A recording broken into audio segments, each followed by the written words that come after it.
Good morning, friends. This is Josh, and we are reading through the Bible, and I'm in the beautiful book of Luke, and we're in chapter 6, verse 6, and I'm reading this portion from the Peshitta, which is the Aramaic. Let's begin. Then it happened on another Shabbat, Sabbath. He entered unto the Kenushta, the synagogue, and was Malef, teaching, and there was a Gabra. There was there whose right hand was Yabisha, dry, withered. And the Sephre, the scribes, and the Frishe, the Pharisees, were Natrim, watching him, if he healed on the Sabbath, so that they might find an accusation to accuse him. But he knew Machshabathan, their thoughts. He said unto that Gabra, whose hand withered, Come, stand in the middle of the Kenushta, assembly. And when he came and stood, Yeshua said unto him, I will ask you, what is shalit, lawful during the Shabbat, to do that which is tab, good, or bish, evil, to make a nafsha, a soul to live, or to destroy it?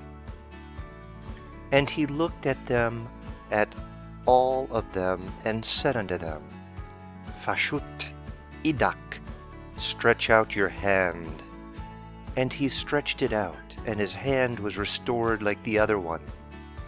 Then they were filled with hasama, bitter envy, and were speaking one with another what they should do unto Yeshua.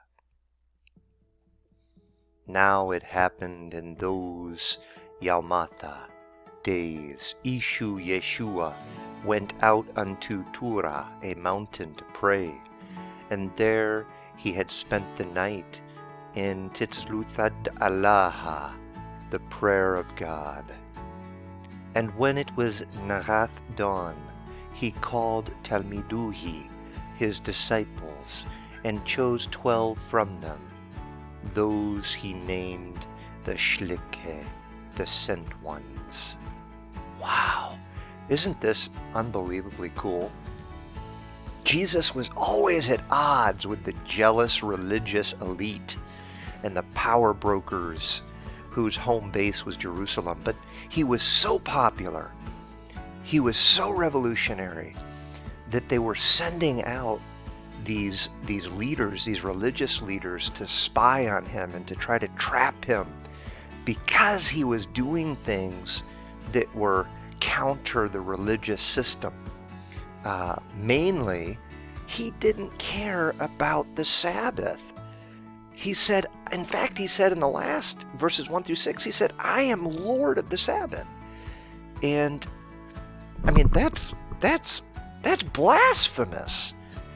Not only is he working on the Sabbath, not only is he doing miracles on the Sabbath, he says, I am Lord of the Sabbath. And here he does the same thing again, basically. This man with this withered arm is in the crowd, and he brings him out in front of everybody, and they're all waiting to see if he'll heal someone on the Sabbath, because they had strict rules against what you could and could not do within their man-made religious system.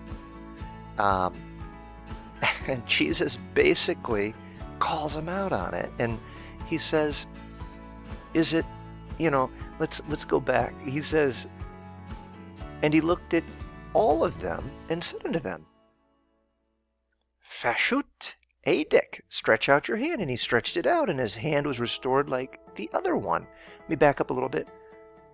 What is shelit, lawful during the Sabbath? To do that which is tab, good, or bish, evil, to make a nafsha, a soul to live, or to destroy it. See, they were all jacked up. They were all about just not doing anything to look good, to rest and be spiritual. And that was never the intent of the Sabbath. Jesus is about to do a great good. He's about to bring life to a soul, to a withered hand. And he's saying, what? Should I not do good? Of course, no one's going to say, yeah, don't do good. Do evil. No, they're not going to say that. But see, he was breaking their man-made laws to do a good thing. And that pissed them off. Thank you, Jesus. Thank you, Jesus, for peeling through the religious hypocrisy. Freedom in Jesus. So much freedom. We're thankful for that. It's a beautiful thing.